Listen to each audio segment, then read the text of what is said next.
Bienvenue à cette autre édition du Bulletin des régions, une émission produite grâce à la collaboration de 20 télévisions communautaires autonomes associées à Cogeco. Bonne émission. Alors, qu'est-ce que ça évoque pour vous, le 5-10-15? C'est un espace absolument magnifique. C'était des belles professions dans ce temps-là? J'ai fait 40 ans, madame.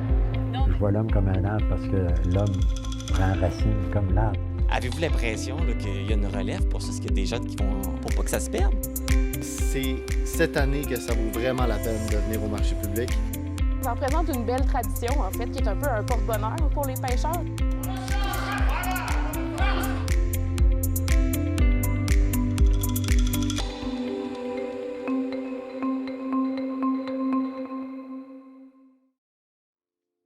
Au sommaire pour vous cette semaine, en Haute-Côte-Nord, au nord de Forestville, Hydro-Québec n'attendra pas la confirmation de nouveaux barrages ou de parcs éoliens pour améliorer son réseau de transport d'énergie. Le ministre fédéral de l'Environnement, Stephen Guilbeault, donne jusqu'au 1er mai au gouvernement du Québec pour déposer sa stratégie de conservation des caribous. À Donnacona, le 213 est une maison de chambre avec animation communautaire pour les personnes à risque d'itinérance. À Thetford, la mobilisation des citoyens porte fruit. C'est la ferme Jerry, à Val-Brillant, qui a remporté le prix Hommage Gérald de Lavoie, décerné lors de la Semaine de l'agriculture matapédienne.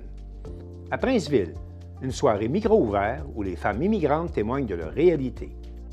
À Newport, la résidence d'artistes Le Germinal offre la quiétude aux artistes afin de leur permettre de se concentrer sur la création. À Vaudreuil-Dorion, les locaux de parrainage civique abritent la troupe de théâtre adaptée Les Pas pour rire. Mais pour commencer cette émission, on va se rendre à Forestville, où Joanie Gaudreault de la télévision du Littoral nous apprend qu'Hydro-Québec n'attendra pas la confirmation de la construction de barrages ou de parcs éoliens pour augmenter considérablement la capacité de transport d'énergie de son réseau. Même s'il n'y a pas de projet confirmé pour une nouvelle source d'énergie renouvelable dans le secteur, comme l'assure la conseillère en relation avec le milieu chez Hydro-Québec, Andréane Jean, la société d'État doit prendre les devants. La première étape, mentionne la porte-parole, est de faire évoluer le réseau pour lui permettre d'éventuellement intégrer de nouveaux mégawatts. Aujourd'hui, c'est chose impossible pour le réseau électrique. Hydro-Québec prépare donc la phase 1 pour permettre au réseau d'être prêt à intégrer une nouvelle source d'énergie renouvelable. Même si des rumeurs circulent à l'effet qu'un projet éolien s'en vient au nord de Forestville, Andréane Jean l'affirme haut et fort. Il n'y a pas de projet, de partenariat ou de modèle confirmé, mais il y a un potentiel de vent connu dans le secteur de la Haute-Côte-Nord, dévoile-t-elle. Le projet, qui comprend 2 nouveaux postes électriques, soit un poste de transformation à 735-315 kV et un poste de sectionnement à 315 kV, ainsi que des lignes de raccordement au réseau existant, en est à ses balbutiements. Leur mise en service est prévue pour 2030 selon l'échéancier déterminé par Hydro-Québec. Le projet s'inscrit dans un contexte de croissance énergétique du Québec. Hydro-Québec a déjà plusieurs projets et appels d'offres en cours qui vont répondre à une partie de cette croissance énergétique-là pour les années 2027, 2028 et 2029. Donc, pour certains projets structurants, il peut s'écouler plusieurs années entre le moment où le besoin est identifié et la mise en service du projet. Donc, c'est pour ça qu'on doit commencer la planification dès maintenant pour être sûr que le réseau de transport soit prêt à accueillir des nouvelles sources d'énergie à l'horizon 2030. Le début des travaux pour les postes et les lignes est prévu pour 2027. Pour ce qui est des travaux préparatoires, Hydro-Québec a identifié l'année 2026. Mathieu Labbé, ingénieur dans l'équipe conception du réseau principal, explique pourquoi ces 2 nouveaux postes sont importants pour l'avenir du réseau de la Haute-Côte-Nord. Donc, si on regarde plus attentivement le réseau de transport de la Haute-Côte-Nord, on remarque certaines lignes à 735 kV en mauve et certaines lignes à 315 kV en vert. On voit aussi la localisation des centrales de Berzimis 1 et de Berzimis 2. La ligne en vert à l'ouest de la centrale Berzimis 1, ça représente en réalité 4 circuits de transport à 315 kV. Il y a une zone de proximité entre le réseau à 735 kV et le réseau à 315 kV. Par contre, il n'y a pas de chemin électrique entre les 2 niveaux de tension. Donc, la production des centrales Berzimis 1 et Berzimis 2 est acheminée via le réseau 315 kV seulement vers le sud. Les lignes à 315 kV qui transportent la puissance des centrales Berzimis 1 et Berzimis 2 sont à pleine capacité actuellement. Donc, l'idée est de rajouter un poste de transformation à 735 et 315 kV qui permettra à l'énergie de transiter vers le réseau à 735 kV. Depuis le lancement du projet l'an dernier, les responsables sont allés à la rencontre des organismes du milieu, soit le secteur municipal et les utilisateurs du territoire, ZEC et pourvoirie, afin de présenter le projet. On écoute Hélène Perrault, chef de projet, divulguer les étapes à venir. On lance actuellement les premières consultations sur le projet avec les communautés d'accueil, puis on va amorcer les études techniques et environnementales qui nous conduiront à aller sur le terrain pour réaliser des inventaires et des relevés afin de bien connaître le territoire. Les communautés seront consultées à chacune des étapes, l'objectif étant de préciser, au fil des mois, les emplacements de postes et les tracés de lignes qui sont les plus prometteurs. Une fois l'avant-projet complété, nous devrons obtenir les autorisations gouvernementales pour procéder à la réalisation des travaux de construction. Donc, une fois les permis obtenus, on peut se mobiliser au terrain puis réaliser les travaux, ce qui s'échelonnerait dans ce cas-ci sur une période d'environ 3 ans. Les coûts du projet ne sont pas encore estimés par Hydro-Québec. En termes d'emploi, les chiffres ne sont pas fixés non plus, mais de belles opportunités seront créées pour les citoyens et entreprises de la région. Les nouveaux postes électriques ne comprendront pas de bureau permanent. Des employés le visiteront régulièrement pour leur exploitation. Joanie Godreau, à Forestville.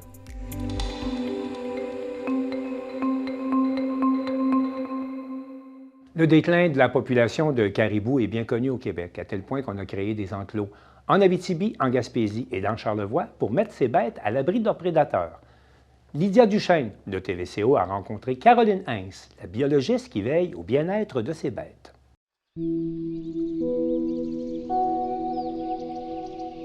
Le déclin de la population de caribous et montagnards est un fait bien connu depuis plusieurs années.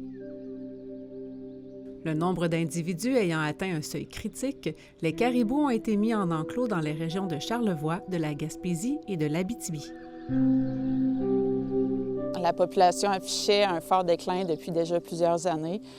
Le dernier inventaire réalisé affichait un nombre de 17 caribous sur le territoire. Donc, c'est en mesure d'urgence que le ministère, à l'époque du ministère Forêt, Faune et Parc, a décidé de mettre cette population-là sous protection dans un enclos à l'abri des prédateurs.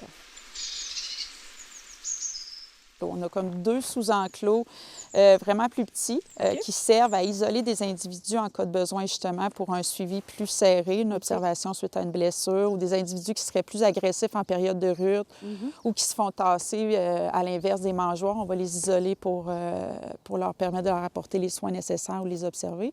Puis on a 2 grands enclos qui servent présentement à faire une rotation de pâturage. Donc, on les change d'enclos à chaque année pour permettre à la végétation de repousser en quelque sorte un peu.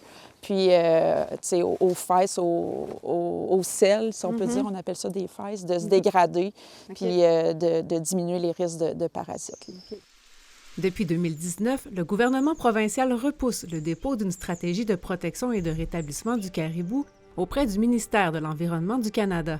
Un engagement pris en 2016 pour lequel le Québec est la seule province à ne pas avoir pris d'entente avec le fédéral. En fait, c'est connu et c'est documenté scientifiquement depuis déjà plusieurs années que la principale cause du déclin des populations de caribous, c'est la perte et la fragmentation de l'habitat. Donc, la population de caribous de Charlevoix ne fait pas exception à la règle. Son habitat est fortement perturbé par la présence d'activités humaines dans l'ensemble du territoire. Via la récolte forestière, les activités d'aménagement forestier, on a modifié la structure et la composition forestière dans l'habitat du caribou, ce qui a engendré une modification du système prédateur-proie. Donc, en générant des peuplements davantage feuillus après coupe, on favorise l'orignal qui, lui, en augmentant en nombre, va avoir un impact sur le nombre de loups, le prédateur principal de l'orignal, mais également du caribou. Donc, tout ça va avoir un impact négatif sur la survie du caribou. Pour assurer la survie de l'espèce, il faudrait donc rétablir l'équilibre dans l'écosystème forestier par une régénérescence naturelle de l'habitat. Ce qui va remettre un peu à la normale cet habitat-là, c'est l'accroissement des peuplements forestiers. Donc, en diminuant la récolte forestière, les peuplements de début de succession forestière davantage feuillus vont laisser place aux peuplements davantage résineux, qui sont moins propices à l'orignal et par conséquent aux loups. Le ministre fédéral de l'Environnement, Stephen Guilbeault, a récemment imposé un ultimatum au ministre provincial Benoît Charette. Si une stratégie n'est pas déposée avant le 1er mai 2024, Le Canada imposera un décret de protection d'urgence qui interdira toute activité industrielle sur une partie du territoire de la province. Cela pourrait avoir des répercussions sur l'industrie forestière et le projet de parc éolien des Neiges prévu dans Charlevoix. En attendant, l'équipe de la biologiste Caroline Hens veille au bien-être des bêtes. On a 2 gardiens à temps plein qui, eux, font partie de la CEPAC, qui sont engagés pour s'occuper quotidiennement des caribous de Charlevoix à l'enclos. Puis du côté du ministère, on est 3 biologistes, 2 techniciens de la faune à temps plein. Okay. Ça, c'est sans compter les vétérinaires, puis les autres biologistes et techniciens qui viennent en support là, le moment venu. En fait, on s'assure de répondre aux besoins des caribous comme en nature. Donc, quotidiennement, les animaux sont nourris avec un mélange de moulées, de foin, de lichen. Ils sont également abreuvés via des abreuvoirs mis à leur disposition ou bien ils ont accès à de l'eau naturelle dans des sources d'eau naturelles présentes dans l'enclos. Okay. Puis évidemment, l'enclos a été construit sous couvert forestier, donc dans leur habitat naturel également. Donc, ils ne sont pas totalement dépaysés. On a toutes sortes de façons de procéder qui limitent nos contacts directs avec les animaux. Je pense entre autres à un système de mangeoire qui fait qu'on sur rail, si je peux dire. Fait que dans le fond, on tire la mangeoire, on les nourrit, on repousse les mangeoires de l'autre côté de la clôture. Et toutes les clôtures sont munies de géotextiles opaques. Okay. Donc, en principe, les caribous ne nous voient pas. Okay. Différentes choses comme ça qui font en sorte qu'on entre le moins possible en contact avec ces animaux-là.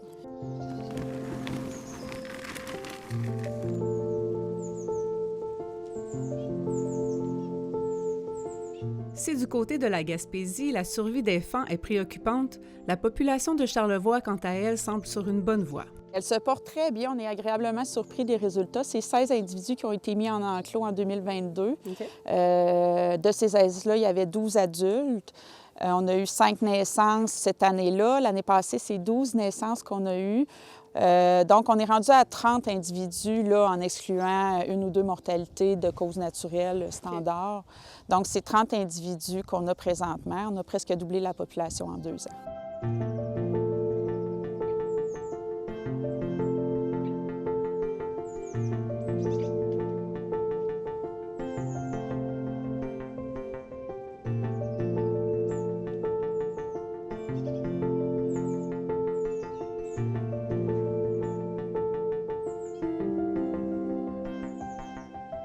On a besoin d'avoir quelques années de données en enclos pour bien connaître, saisir le pourcentage de survie, de mortalité, d'avoir des animaux qui représentent tous les segments reproducteurs, d'être capable de pouvoir relâcher des individus puis savoir que leur survie va être bonne. Fait qu'il y a beaucoup de choses encore à établir présentement, même s'il s'agit d'une mesure temporaire.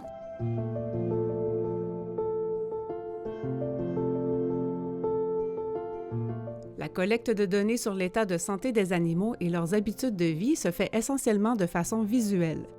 Des colliers de télémétrie sont utilisés seulement pour retracer les individus dans l'enclos de 20 hectares. On a des caméras trappes, des caméras qui prennent des photos dans l'enclos d'alimentation, dans le site d'alimentation. Donc, quand les individus viennent se nourrir, dès qu'ils passent devant la caméra, on prend des photos. On est capable de suivre leurs conditions, entre autres, comme ça.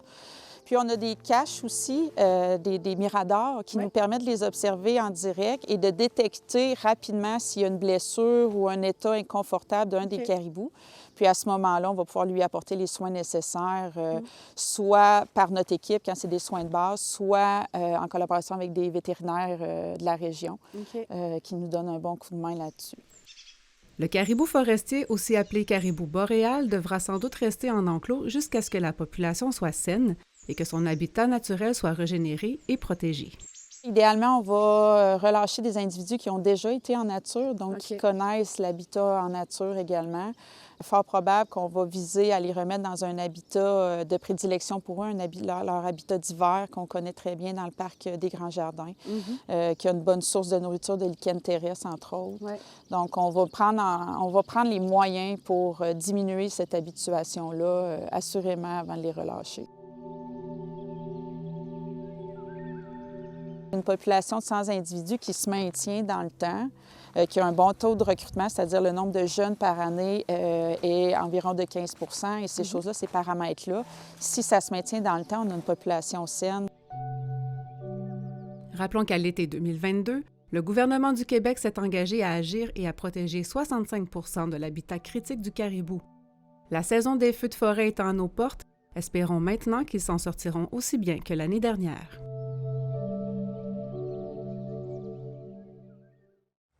À Donnacona, l'organisme Le 213 offre non seulement un abri aux personnes en situation d'itinérance, mais également un soutien de différents intervenants du milieu.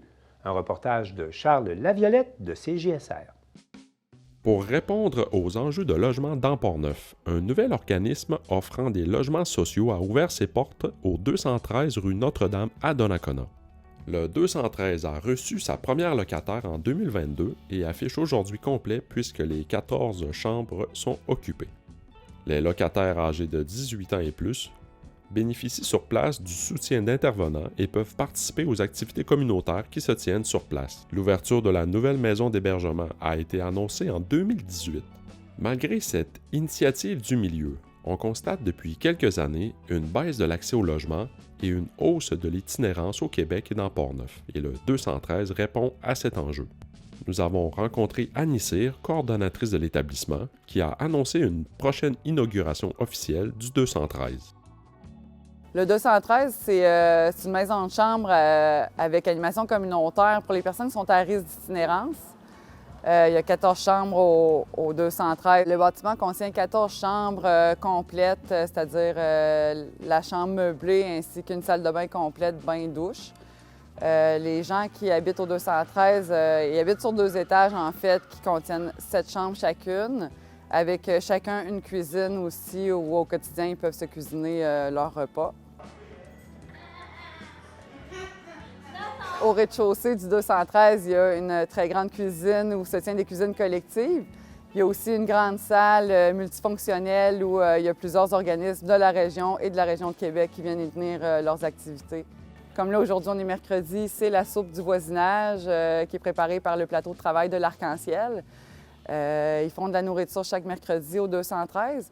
Puis elle est envoyée à la Saint-Vincent-de-Paul, ici à Donnacona, pour être distribuée dans les distributions alimentaires du mercredi et du vendredi. Le comité de gestion du 213 est composé de Clés en main, l'Arc-en-Ciel, le CIUS et l'OMHGP, qui est propriétaire du bâtiment. Pour accéder au 213, les critères de sélection, il faut être réputé vivre dans Port-Neuf depuis 2 ans.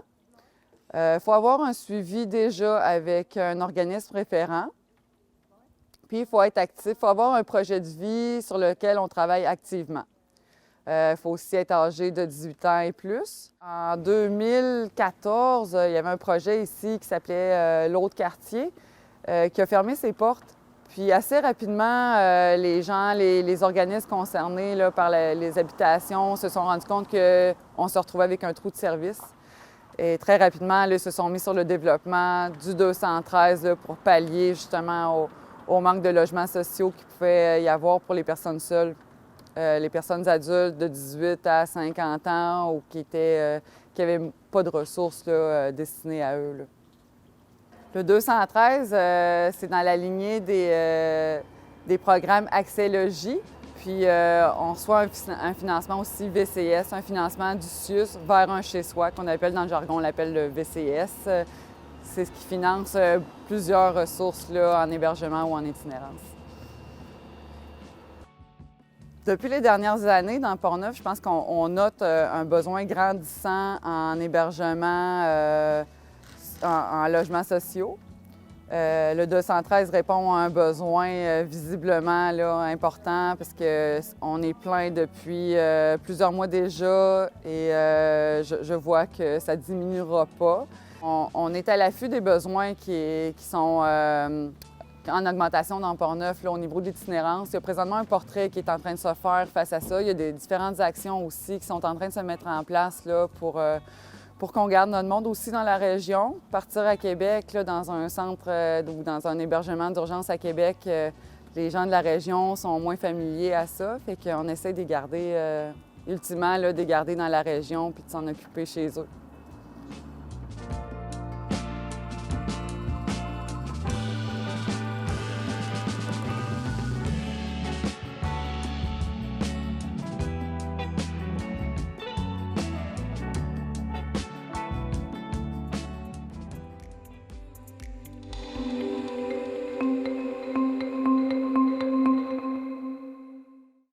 Je rejoins maintenant Geneviève Cyr de la télévision régionale des Appalaches pour parler des actualités dans sa région. Geneviève, bonjour.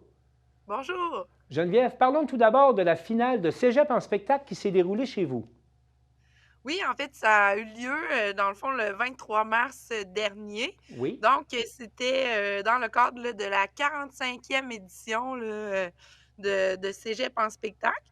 Donc, c'était la finale là, régionale. Puis, au terme de cette soirée, là, qui a été bien sûr chargée en émotions là, pour tous les jeunes qui ont participé, Oui. c'est la musicienne Kate Clayson du Cégep Garneau et le musicien Joe Landry qui ont été, dans le fond, nominés, là, qui vont poursuivre OK. là, pour le 27 avril prochain à Rimouski, là, qui est la prochaine étape, là, dans le fond, l'étape ultime là, de ce prestigieux concours pour les jeunes, là, qui est entre autres organisé là, par le RIASC, là, mais avec aussi la collaboration de Québecor et de Desjardins. Puis, Vous ce qui est aviez, bien, vous... je trouve, Oui, on vous écoute. Qu'est-ce qui est bien? ce qui est bien, c'est que chacun des jeunes qui participaient là, ont pu mettre la main là, sur une bourse. Donc, c'est quand même là, une belle reconnaissance là, pour tous ceux qui ont participé à ce concours-là.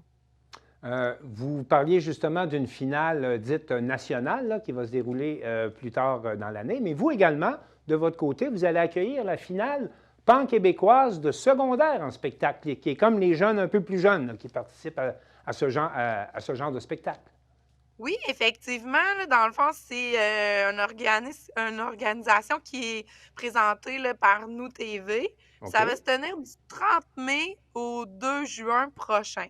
Donc là, ils ont fait l'annonce là, de leur tête d'affiche. Dans le fond, on a Émile Bilodeau qui est Oui. là, Marco Emma et Ariane Roy. Marco Emma, entre autres, là, est un artiste qui se distingue là, présentement au niveau international, mais il est originaire là, de la région de Thetford. Donc, on est bien fiers. Là. Nous, on l'a connu sous son vrai nom et maintenant, là, les gens le connaissent sous son nom d'artiste. Puis, pourquoi ils font l'annonce aussitôt? Bien, c'est Oui. qu'ils sont à la recherche là, de bénévoles, en fait, là, pour venir soutenir cet événement d'envergure-là, parce que on va recevoir là, 876 jeunes et adultes accompagnateurs là, qui vont être hébergés, entre autres, là, à la polyvalente de Thetford. Puis, il Oui. va y avoir 16 régions administratives qui vont être représentées. Donc, c'est quand même beaucoup de gens là, qui vont venir découvrir notre coin de pays là, durant cette période-là. Geneviève, si on veut se porter bénévole, se porter volontaire pour faire du bénévolat lors de cette activité, on fait quoi? Ben, il faut se rendre, là, dans le fond, ils ont un site internet, là. Oui. Dans le fond, si on va sur le site internet du Rendez-vous pan-québécois, on retrouve toutes les informations, là, pour devenir bénévole, là, à ce moment-là. Sauf que nous, on est souvent une municipalité, là, qui se mobilise beaucoup. Donc, Mhm. par exemple, quand on avait organisé la dernière finale des Jeux du Québec, on a dû refuser des bénévoles parce qu'on avait eu trop de noms, là, de gens qui étaient prêts C'est à rare, ça. s'impliquer. Effectivement.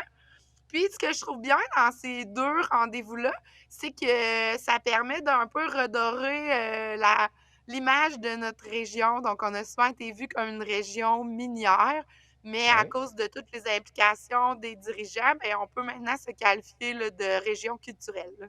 Et avec ce qui s'en vient au cégep de Thetford, vous allez pouvoir également vous qualifier de région très sportive, je pense.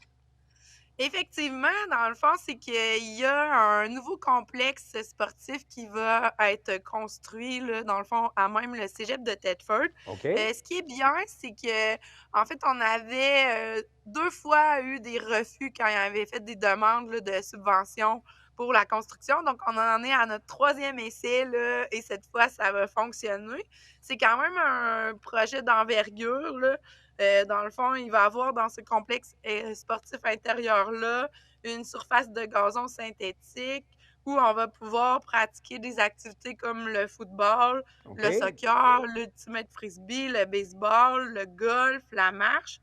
Mais on va également retrouver là, une palestre pour la gymnastique, le cheerleading et les arts du cirque, ainsi qu'une salle de musculation, une surface de deck hockey et bien sûr là, les vestiaires et douches et aires de service nécessaires. Fait que c'est vraiment un très, très gros projet, là. Est-ce qu'on sait à combien est évaluée la construction de ce centre sportif?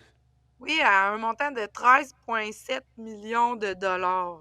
Fait que c'est un investissement majeur, mais c'est grâce là, à l'obtention de subventions qui ont été capables. Mais bien sûr, là, il y a eu des fonds du milieu qui ont dû être investis. Est-ce qu'on sait à quel moment devrait partir le chantier, puis à quel moment ça devrait être livré, ce nouveau centre sportif? En fait, les travaux doivent débuter aussitôt qu'en juin 2024 OK. et ils espèrent une ouverture là, en septembre 2025. Toujours dans le domaine du sport, là, le Mont Atistoc a remporté un 100 000 là, dans le cadre d'une compétition au sommet. Pouvez-vous nous expliquer un peu qu'est-ce qu'il y en est? Oui, bien, dans le fond, c'est au sommet avec Mackenzie, dans le fond, qui est un concours pan-canadien qui est organisé, Oui. dans le fond, où les gens doivent soumettre un projet et on doit aller voter, dans le fond, pour notre mont favori. Donc, OK. nous, je ne sais pas si historiquement vous avez déjà entendu parler d'Hockeyville, mais on avait déjà eu une espèce de saga Oui. où nos votes n'avaient pas été comptabilisés dans Hockeyville. Fait qu'on a décidé de se lancer cette fois-là dans le concours du Mont Mackenzie.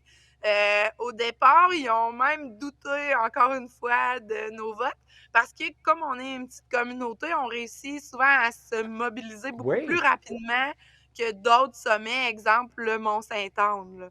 Donc, heureusement, là, nos votes ont été vérifiés et tout était valide.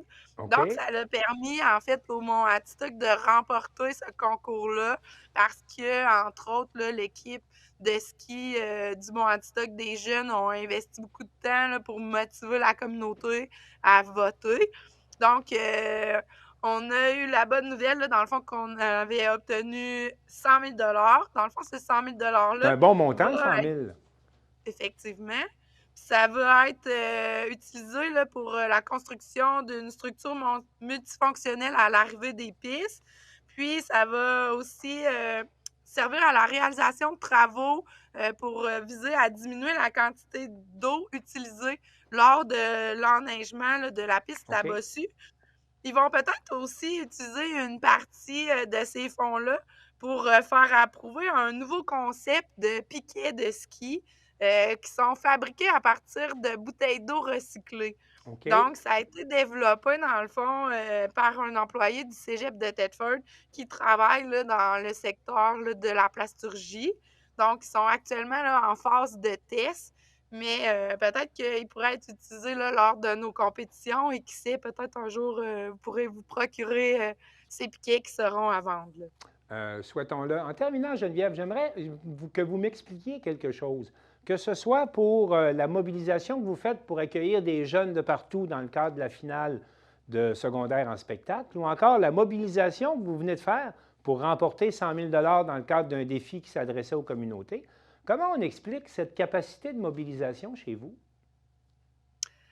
Ben peut-être parce que ça vient de notre historique, là, dans le fond. Si on retourne dans le passé, nous, on était une ville mono-industrielle là, Oui. qui devait vivre de l'amiante. Fait que quand il y a eu la fermeture des mines, ben nécessairement que les dirigeants en place puis les acteurs du milieu ont dû insuffler là, cette motivation-là pour arriver à diversifier, entre autres, notre économie. OK. Ce qui fait qu'aujourd'hui, on retrouve beaucoup de PME dans notre région. Fait que peut-être que c'est historiquement de là que je pourrais trouver une explication à te donner pour voir pourquoi on est une communauté aussi mobilisée, là.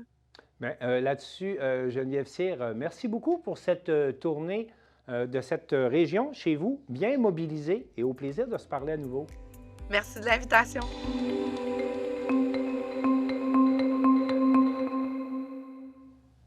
Marc Baudouin de la télévision de la Matapédia rencontre Audrey Hamel qui a remporté récemment le prix Gérald de Lavoie décerné dans le cadre de la Semaine matapédienne de l'agriculture.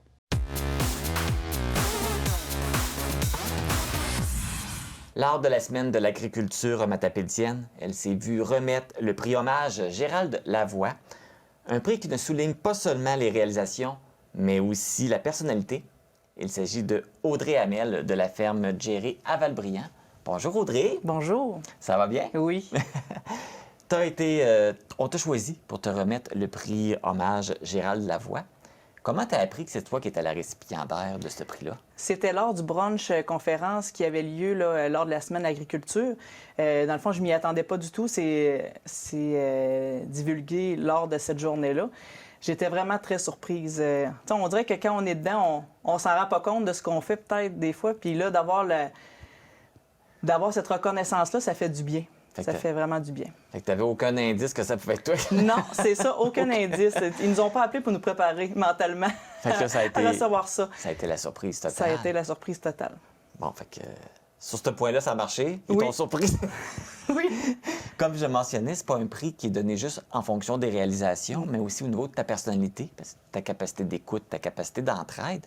Donc, c'est quand même important. C'est un beau prix, là. Oui, c'est vraiment touchant. Comment tu te sens de recevoir un prix comme celui-là? Sur le coup, j'étais comme sans mots. J'avais de la misère à énoncer comment que je le vivais parce que c'était non seulement un prix pour dire hey, merci, tout ça, le fait que c'était le prix Gérald Lavoie, parce que Gérald, ça a été quelqu'un d'important pour moi.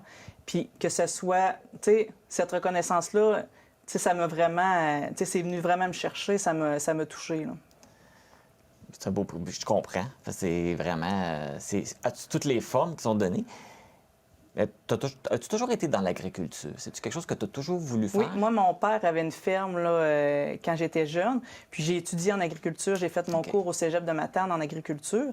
Puis j'ai rencontré mon conjoint là, par la suite. Puis lui aussi, il avait déjà une entreprise avec ses parents. Donc, on a pris le relève là, en 2010 de l'entreprise à Valbriand. C'est une passion. Oui. En plus d'aimer ça, tu le transmets aux autres. Oui. Tu as un programme avec les jeunes qui s'appelle le projet d'éveil du monde bioalimentaire des jeunes de Valbriand. Oui. En quoi ça consiste, ce projet-là? Ça a commencé parce que quand ma fille elle a rentré à l'école en maternelle, la professeure nous avait demandé s'il pouvait venir nous visiter à la ferme. Puis, sur le coup, j'étais vraiment contente parce que je suis quelqu'un qui verbalise quand même bien les choses. Donc, ils sont venus, on a préparé une visite de ferme avec les maternelles de Valbriand. Puis par la suite, les gens ils ont dit « Hey, on aimerait ça nous autres aussi ». Puis ça a comme fait boule de neige. Les gens, ça les intéressait. Puis l'effervescence que ça me procurait de montrer aux enfants vraiment c'est quoi l'agriculture, puis le beau côté de l'agriculture. Parce que des fois, à la télévision, c'est ce qui nous arrive de pas bien, ça va pas bien financièrement, tout ça. Puis je voulais dépeindre le côté passion, puis qu'est-ce qui est beau de l'agriculture. Puis les enfants, c'est comme des petites éponges. Puis je me rendais compte que c'est important que la petite relève de gens comprennent c'est quoi la beauté de l'agriculture, parce que c'est eux autres qui vont être les consommateurs de plus tard. Oui. De bien manger des choses saines, que ce ne soit pas des choses qui viennent toujours du Mexique, des choses comme ça, de manger local. C'est pas juste c'est quoi un mouton, c'est l'importance d'encourager les producteurs locaux. C'est beaucoup ça qu'on essaie de transmettre avec ça. Puis ça permet de préparer aussi la relève, comme tu dis. Avec la pénurie de personnel, c'est difficile dans les milieux. Est-ce que tu remarques que dans le milieu de l'agriculture, la relève se fait de plus en plus rare aussi? Oui, énormément. Puis de la main-d'œuvre qualifiée, là, ça court pas les rues, là, parce que avec les années, les entreprises ont beaucoup changé. Entre qu'est-ce que mes grands-parents ont pu vivre quand ils étaient en production versus nous autres aujourd'hui, la technologie, la grosseur des entreprises a vraiment beaucoup... c'est pas juste je vais faire ça tout bonnement, ça me tente de faire ça. C'est complexe. Ça prend des gens qui connaissent ça un petit peu. Parce que oui, on fait l'école, on leur montre, mais ça prend un petit bagage parce qu'on travaille avec du vivant puis on travaille avec des infrastructures qui coûtent cher. Là. Fait que, ça a un impact. Là. Cette difficulté d'avoir la relève, est-ce qu'elle se fait ressentir aussi dans la Matapédia? Oui, parce que aussi? Même dernièrement, il y a eu la manifestation à Rimouski, puis ça nous faisait en parler, c'est que oui, nous autres, on a des enfants. Oui, on espère qu'il y ait cette passion-là, mais en même temps, oui et non. Parce que, c'est difficile, puis des fois, on ne veut pas faire vivre ça nécessairement à nos enfants. Même, on se questionne, notre relève, est-ce qu'on veut qu'ils prennent un chemin difficile comme ça? C'est sûr qu'il y a d'autres domaines là, que c'est difficile, mais avec du recul, est-ce qu'on souhaite à nos enfants de vivre le contexte économique qu'on vit actuellement? Mais est-ce que c'est beaucoup plus difficile aujourd'hui que ça l'était il y a quelques années? Oui. Ah oui, il y a vraiment une grosse différence. Oui. Puis, veux pas, il y a moins de gens aussi, il y a moins de relève. Là, les gens, ils ont moins d'enfants. Ça a un impact. Là. Donc là, on parle de la relève, mais on peut parler aussi des femmes. Tu es une femme en agriculture. Est-ce que, par gagnant ce prix-là, c'est le fun aussi de voir que c'est une femme qui gagne un prix en agriculture? Oui. C'est un milieu que probablement était peut-être moins accessible pour les femmes. Est-ce qu'aujourd'hui, il y a beaucoup plus de femmes en agriculture, mais est-ce que c'est difficile pour les femmes de réussir dans ce milieu-là? C'est quand même difficile, mais je trouve qu'il y a une belle ouverture. On est un milieu où moi, je le ressens pas qu'il y a une différence entre les sexes. On est un milieu qui est beaucoup équitable. Fait que je te dirais que oui, c'est un milieu qui peut être plus difficile pour nous autres, les femmes, mais peut-être avec les intervenants autour de nous, plus qu'avec nous, entre nous. Entre producteurs, là, il y a une belle solidarité puis il y a une belle équité entre les hommes et les femmes, moi, je trouve. Mais peut-être avec les intervenants, mettons des vendeurs, des choses comme ça, c'est là qu'on a un défi, nous autres, les femmes. Mettons, un vendeur de machinerie, il va avoir tendance à plus parler à notre conjoint, parler à notre père, des choses comme ça, plus qu'à nous. Puis ça, c'est quelque chose qu'il faut qu'il change. Bien, c'est une bonne voie. Oui. Je pense que c'est en bonne voie. Les femmes commencent à être de plus en plus présentes dans les milieux qui l'étaient moins aujourd'hui. Fait que, il y a du travail qui s'est fait, il y a encore du travail à faire, donc, comme pour la relève aussi. Donc, est-ce que tu gardes un espoir favorable pour l'avenir en agriculture? Oui, je trouve que les femmes, ils travaillent beaucoup en équipe avec leurs conjoints ou leurs frères, des choses comme ça. À l'intérieur des entreprises même, je trouve qu'il y a une belle équité. Fait que ça me rassure parce qu'en vrai, c'est là qu'on travaille le plus. Là, les intervenants autour, ça peut changer. Mais je trouve qu'au sein des entreprises, ça, je trouve que c'est sa bonne voie. Vraiment, c'est bien. Là. Revenons à ton prix. Oui. Est-ce qu'il t'a été remis lors d'une soirée particulière? Le prix, c'était lors du brunch conférence. Okay. Où dans la semaine de l'agriculture, ils font toujours un brunch. Okay. Puis ça permet de se revoir aussi, parce que dans le milieu agricole, oui, on a des activités, mais pour parler de ce qui nous... Là, c'est vraiment un événement pour ça, là, échanger. Fait que c'est là qu'ils t'ont remis ton prix. OK, t'as appris que t'avais le prix, puis te l'ont remis en même temps. Oui, tout c'est ça. S'est fait. Tout en même temps. Ils sont dit tant qu'à la surprendre. Oui, tant qu'à la surprendre, c'était tout en même temps. Bien, Audrey Hamel, merci beaucoup d'avoir accepté notre invitation. Ça fait plaisir. Puis, encore une fois, félicitations. C'est un beau prix. On est bien content que tu l'aies reçu. Puis tout le travail que tu fais, autant pour toi que pour la relève, préparer les jeunes que tu fais à l'école. Oui, merci beaucoup.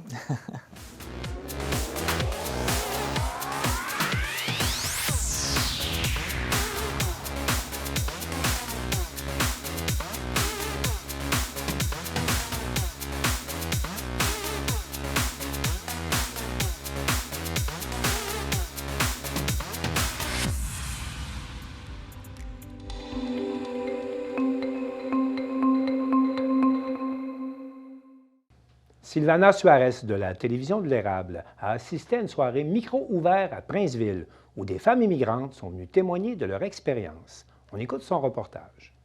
Mariela, est-ce que vous pouvez nous expliquer un peu la pièce de théâtre que vous venez de faire et pourquoi est-ce que vous avez interprété une femme comme ça? En fait, moi, je voulais montrer à la société québécoise qu'est-ce que les femmes immigrantes ressentent quand elles arrivent. Donc, en fait, je voulais expliquer qu'est-ce que ça veut dire les chocs culturels. Elle ne parle pas français. Même si elle veut s'inscrire à la francisation, elle a d'abord besoin d'une garderie pour son bébé. Ce n'est pas évident pour elle de se faire comprendre. À la pharmacie, à la banque, à l'épicerie, elle n'est pas capable. C'est quoi un choc culturel? Ça peut durer des années, ça peut durer des mois, mais si la salle était ébranlée, c'est parce que les femmes se sont reconnues. Toutes les femmes immigrantes se sont reconnues ce soir avec le monologue qu'on a réalisé. Et aussi, est-ce qu'on peut dire que après les années, l'expérience améliore? Est-ce que les jeunes ou les femmes réussissent à avancer dans ce pays? En fait, quand les femmes arrivent à mon bureau, moi je vois la détresse des femmes. Elles n'ont pas d'espoir quand elles arrivent à mon bureau. Puis mon rôle, c'est d'ouvrir la porte pour que les femmes voient la lumière. La lumière dans le sens que ce n'est pas tout le temps que ça va être comme ça va être la détresse. On va voir les débuts, ça va être difficile, mais il faut être patiente, il faut être constante, il faut persévérer parce qu'on va les savoir, on va voir la lumière, puis on va être fiers de nous après des années. À chaque année, ça va être la lumière, puis la lumière, ça va être comme les caméras qui m'allument maintenant. Elle commence à voir la lumière au bout du tunnel.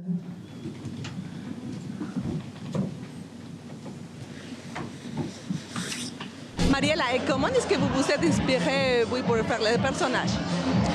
Et rappelez-vous que moi, je travaille avec les femmes qui sont victimes de violences conjugales. Puis, je pourrais vous avouer quelque chose. Quand je suis arrivée ici, je vivais des frustrations par rapport à mes études, par rapport à mon diplôme, par rapport à la reconnaissance des études. Elle marche vers l'avant, en croyant que tout est possible, et fière de sa profession. Mais ce qu'elle ne savait pas, c'est qu'elle ne peut pas l'exercer. Pas encore. Donc, en fait, ce soir, j'ai fait ce que j'ai vécu. Donc, c'était ça ma vie au début. Puis je suis sûre que toi, tu te reconnais, puis plusieurs femmes se sont reconnues. Parce que je me suis inspirée de moi-même, de ma propre réalité, de mon propre choc culturel. J'adore ma profession d'enseignante. Mais j'adore par-dessus tout l'implication que je fais dans mon école, c'est-à-dire j'accompagne donc des expériences humanitaires. Depuis 2008, tout d'abord avec le Guatemala. Le rôle des enfants, nos nouveaux arrivants ont un énorme défi de la langue. S'adapter à une nouvelle culture. Alors, avec Découvre ton monde, on tente de créer des liens non seulement entre les diverses cultures, mais également avec nos élèves de souche québécoise. Et donc, on fait appel à, par exemple, Top Secret. Alors, Top Secret est un groupe d'élèves de la polyvalente, 4e, 5e secondaire, reçoivent une formation dans le but d'apprendre à faire une écoute active, puis être capable également d'approcher, d'intervenir parfois pour un jeune qui souffre de solitude. Il y a le groupement également Jeunesse sans frontières qui, eux, vivent des expériences à l'étranger, Guatemala, Pérou, et comme ils ont un contact déjà, une expérience à l'étranger, quand ils reviennent, ils ont soif de s'investir, de continuer à connaître d'autres cultures. Et donc, on fait appel à ces groupements particulièrement pour intervenir avec nos nouveaux arrivants. On fait des activités très simples. On va aller faire du patin, on va aller faire le ski de fond, connaître l'hiver, faire connaître l'hiver, aller jouer au quai, une randonnée en forêt. Mais ce sont des activités qui permettent aux jeunes de se mêler, de se connaître. Madame, et pourquoi c'est important la femme dans ce parcours, dans l'expérience? Pourquoi c'est important qu'une femme s'implique dans ce type d'expérience? Bon, alors moi-même en tant que femme, je vois les jeunes filles, nos jeunes filles qui, malheureusement, j'ai l'impression que parfois elles ne connaissent pas toujours leurs droits. Le droit de dire non. Et donc, faire en sorte que nos jeunes filles puissent s'affirmer, que les jeunes femmes nouvelles arrivantes découvrent toutes les possibilités qu'elles ont ici. dans le pays d'accueil, terre d'accueil. Et ça, c'est vraiment un pas essentiel de l'adaptation à la culture.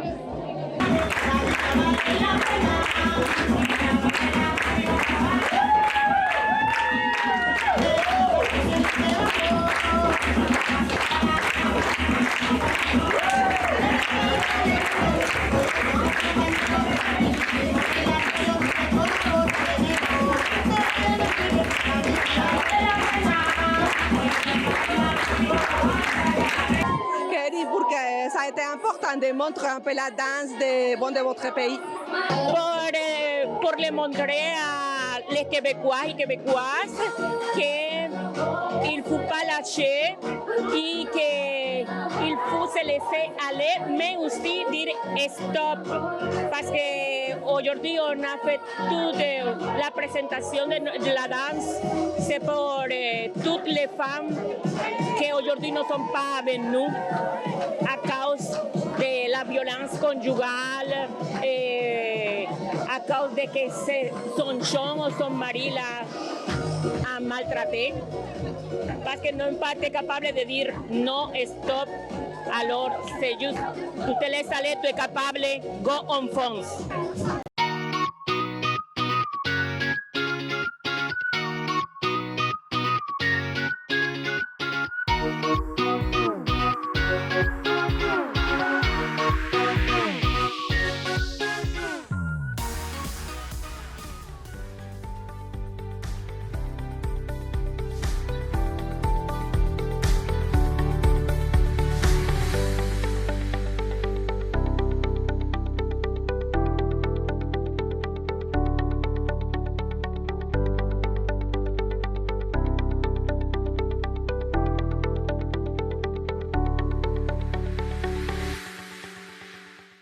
Jean-Denis Laperrière de la télévision du Rocher-Percé s'est rendu à Newport visiter la résidence d'artistes Le Germinal, un lieu de quiétude où les artistes peuvent se concentrer sur leur création. Une résidence pour artistes a ouvert ses portes il y a 1 an à Newport et déjà plusieurs artistes y ont séjourné et il y en a beaucoup d'autres qui seront présents cette année. On tient aussi des événements de toutes sortes. Nous allons à la rencontre de Sean Grenier, propriétaire du Germinal. Sean Grenier, merci beaucoup de m'accueillir ici au Germinal à Newport. Donc, qu'est-ce que c'est le Germinal? Merci d'être venu. Le Germinal, c'est une résidence d'artistes. C'est quoi une résidence d'artistes? En fait, c'est un endroit où des artistes d'ici ou d'ailleurs peuvent séjourner pendant quelques jours, quelques semaines, même quelques mois, pour vraiment se concentrer sur la création. Donc, à quoi ça peut ressembler, se concentrer sur la création? Mais ça peut faire de la recherche, ça peut être de s'intégrer dans la communauté puis essayer de voir comment que cette communauté-là peut influencer la création ou de juste tout simplement créer. Fait qu'on a des artistes qui viennent de l'extérieur, on a des artistes qui sont venus de Montréal, de la ville, on a des artistes qui sont venus des États-Unis, puis là, on a des artistes qui viennent même de la MRC Rocher-Percé. Parce que ça fait pas longtemps, pareil, que vous avez ouvert en tout cas, la maison, là. Ouais. Ça fait combien de temps? Là, ça fait 3 ans qu'on est en Gaspésie. On a acheté la maison il y a 3 ans, mais ça fait juste 1 an qu'on a des activités. Donc, il y a environ 1 an, on a eu la première activité qu'on a eue. Le premier résident, c'était Philémon Simon, qui est un chanteur. Il est venu ici, il a donné un show, il a travaillé sur son prochain album ici à Newport. Là, puis il a même fait un vidéoclip à Pabo que j'ai fait avec lui. Fait que, non, il est venu ici pendant environ 3 mois. Là, fait qu'il a vraiment eu du fun. Puis c'est vraiment là que ça a commencé. Après, on a eu une autrice, Alexandra Tremblay, qui travaille sur son livre. Puis après, on a eu Soubi, qui est une artiste palestinienne qui vient des États-Unis, qui a fait une expo ici. Là. Donc, c'est pas juste pour des artistes en art visuel, comme on peut voir sur les images qu'il y a en arrière.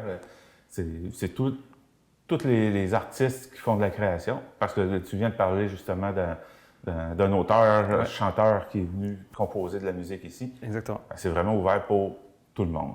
Oui, c'est ouvert à toute forme d'art. On n'a pas vraiment de spécificité. La seule chose, c'est peut-être, tu sais, comme si quelqu'un joue de la batterie, mais tu sais, on essaie d'avoir quand même un espace paisible pour tout le monde qui habite ici, là, parce qu'en fait, tout le monde veut se concentrer sur la création. Fait que c'est sûr que si quelqu'un joue de la batterie, ben c'est moins propice à la création, là, mais sinon, on est vraiment ouvert à toute forme d'art.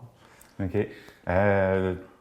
C'est quoi l'évolution du Germinal? Tu dis que tu as acheté le bâtiment il y a 3 ans, puis ça fait 1 an que le Germinal opère comme vous en parlez là.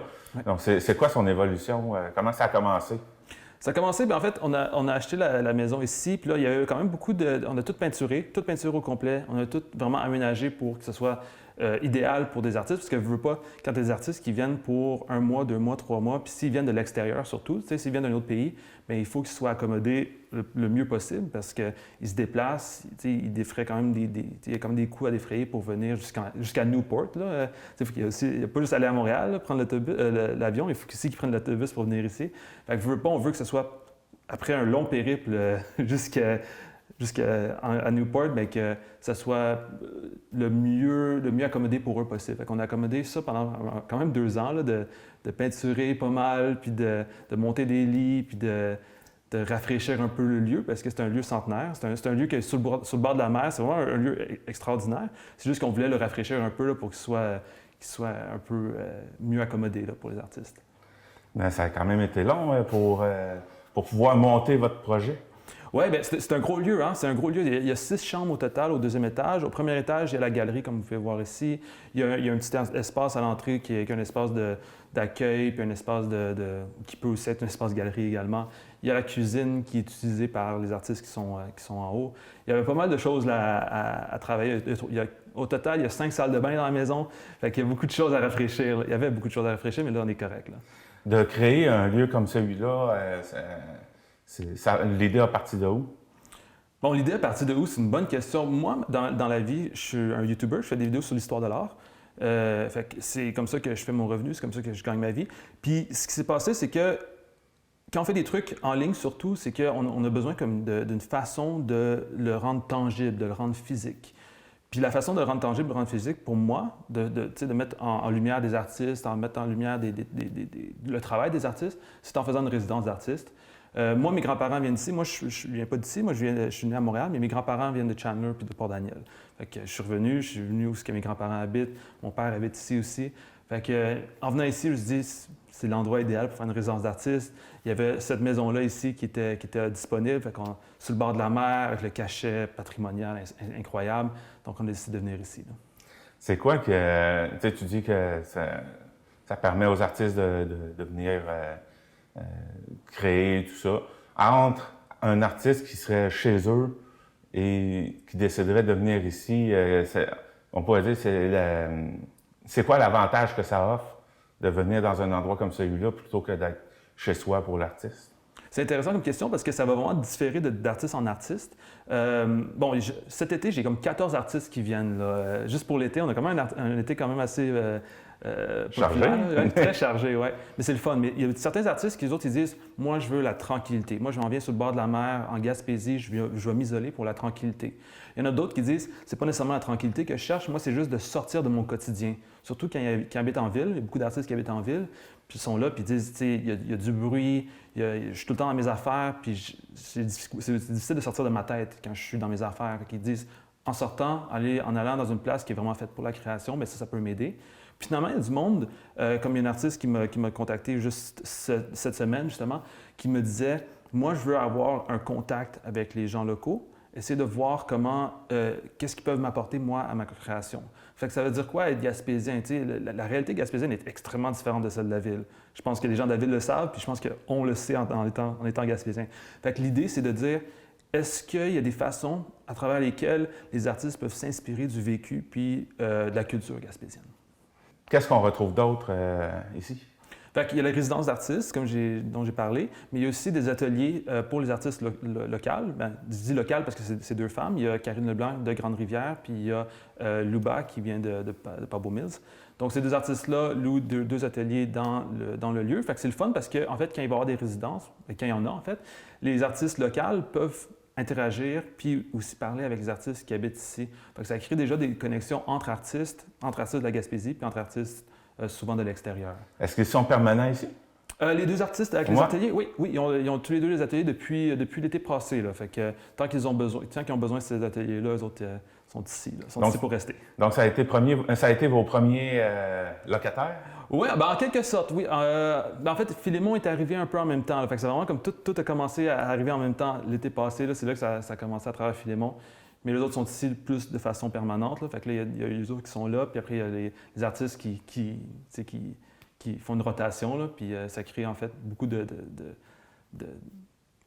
liens, puis je sais pas, là, d'échanges.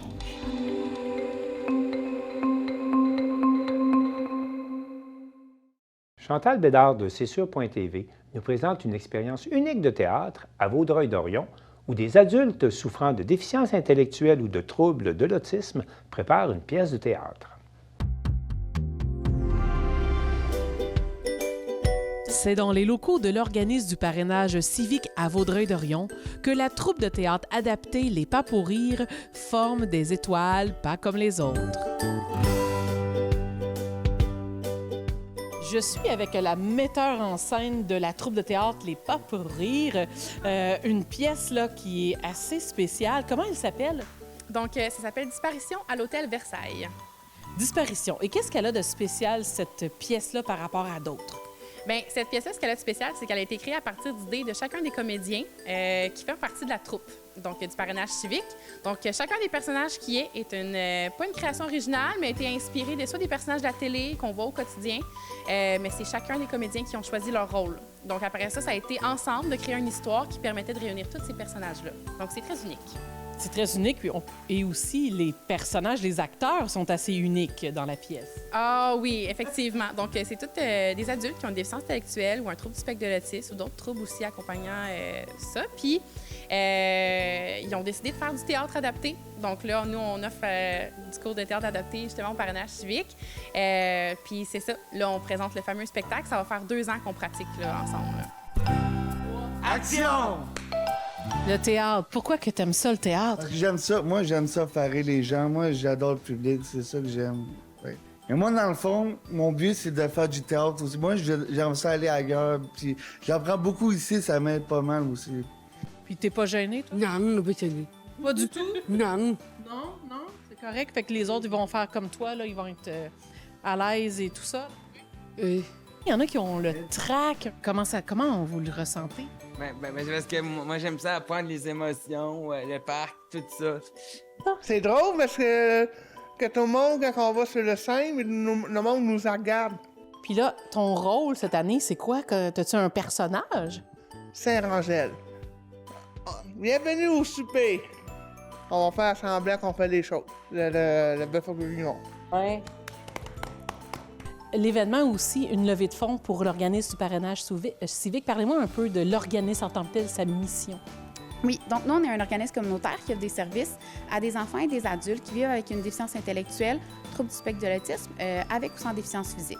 Donc, on est là en maintien des acquis, l'inclusion sociale, grosso modo, là, c'est ça.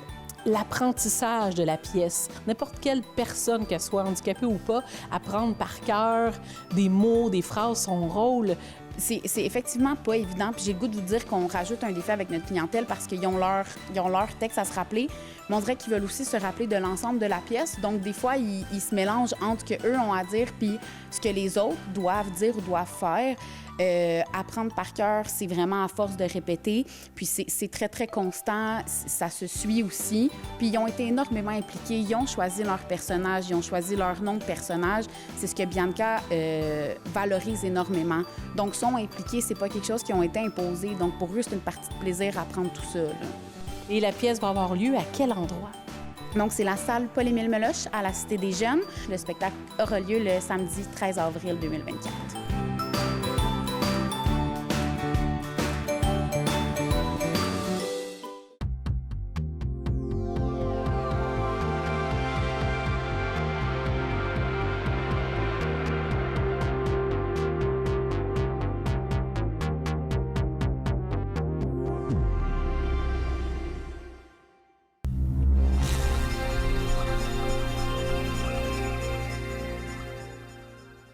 C'est tout pour le Bulletin des régions cette semaine. J'espère que ça vous a plu.